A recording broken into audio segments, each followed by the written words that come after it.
What's up, everyone? This is Aaron with MONEYLINE Plus, and I'm here to provide you with UFC picks and betting advice for UFC Vegas 21. If you like this video, please like and subscribe. And without further ado, let's get into it. Last week I went 2-3 on my picks. I was on the wrong side of that Peter Yan decision. It was a tough one.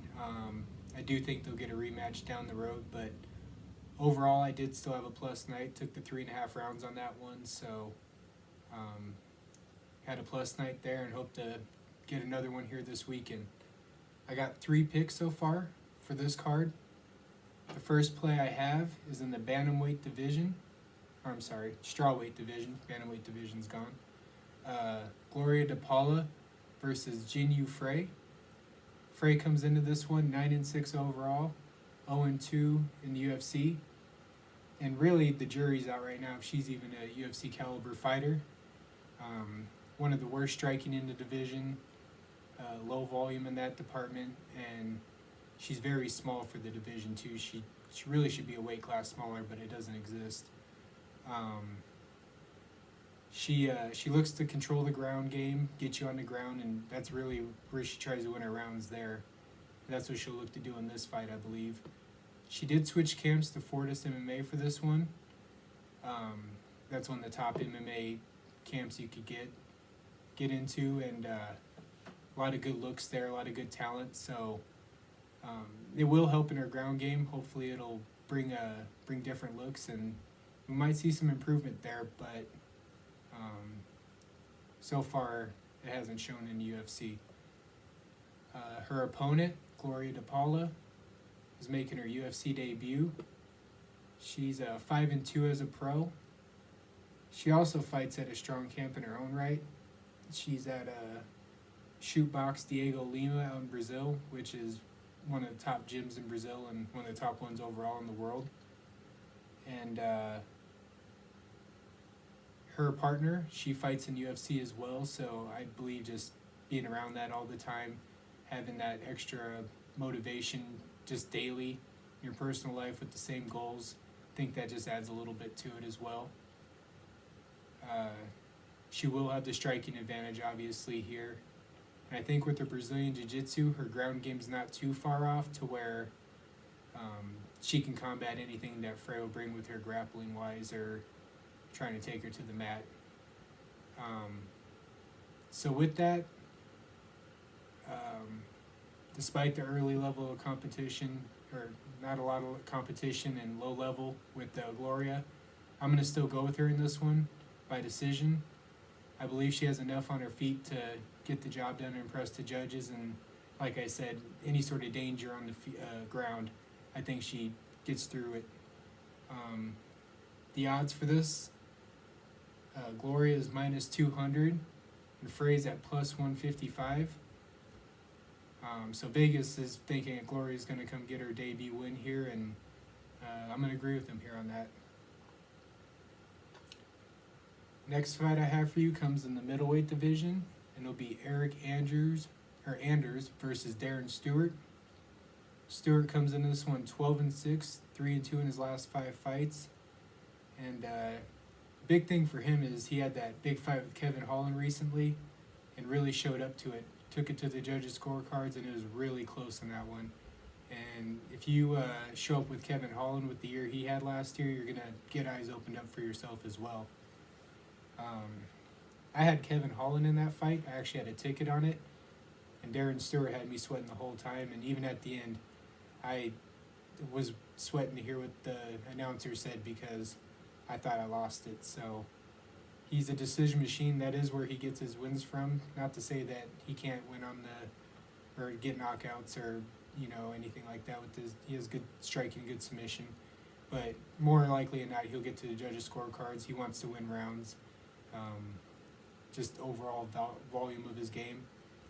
And his opponent, Eryk Anders, comes in here 13-5, 2-3 in his last 5 fights.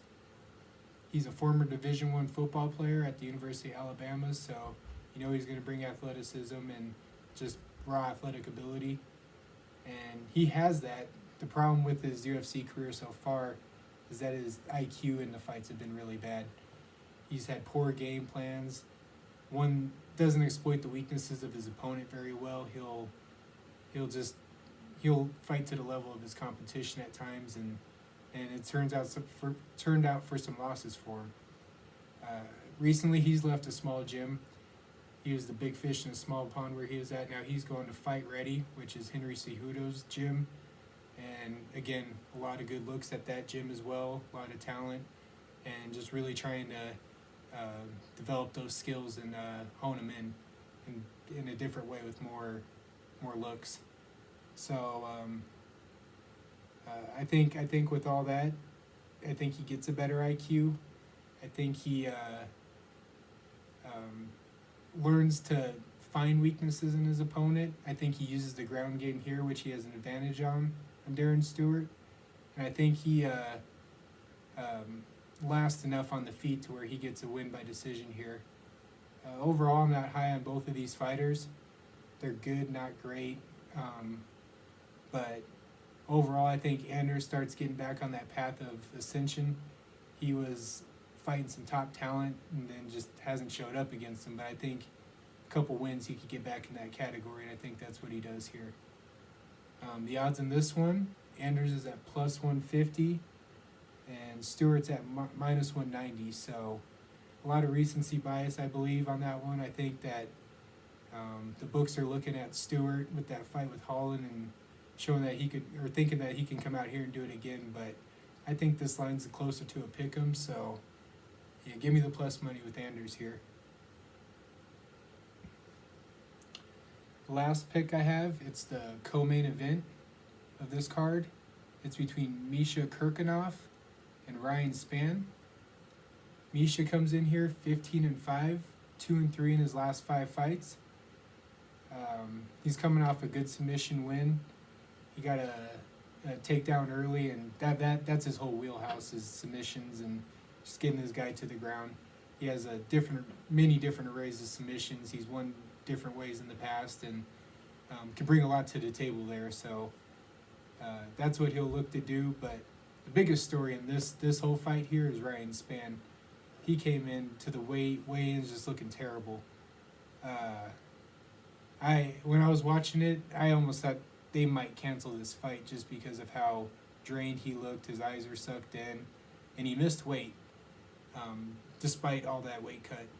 So they gave him a first weigh-in. He missed weight. They brought out the box, which essentially means you take off all of the clothes that you have on and hope that that edge gives you the weight. Still didn't make it. So what they did is actually gave him an hour after the weigh-ins to make the weight, which he did. But you got to imagine that's, a battle in itself, doing that the night before a fight. So with all that, I'm going to take Misha round 1 submission. I think he just gets it done quickly here. And I'm also going to take the prop on under 1.5 rounds. I believe that Spann's body's just not going to last that long in that fight. And when you have a guy like Misha coming down trying to do takedowns on you, it's going to take a lot for your body to get up over and over and compete long term. So yeah, give me a Misha submission here, and let me just give you a little recap on all my picks here. I got Gloria to Paula by decision. I got Eryk Anders also by decision, and Misha Cirkunov by submission. And that'll do it. That's the picks I have. Thank you for tuning in last week, this week, and all the time at Moneyline Plus. Make sure to tune in to Dakota's picks. He's bringing out NBA picks daily, and there's a lot of good sports this week. And you got March Madness, you got the UFC fights, of course. The NBA's back from the All-Star break. Baseball's starting to get going. So, yeah, enjoy the weekend. Enjoy the sports. If you're in Colorado, be safe from the snowstorm. And talk to you soon. Thank you.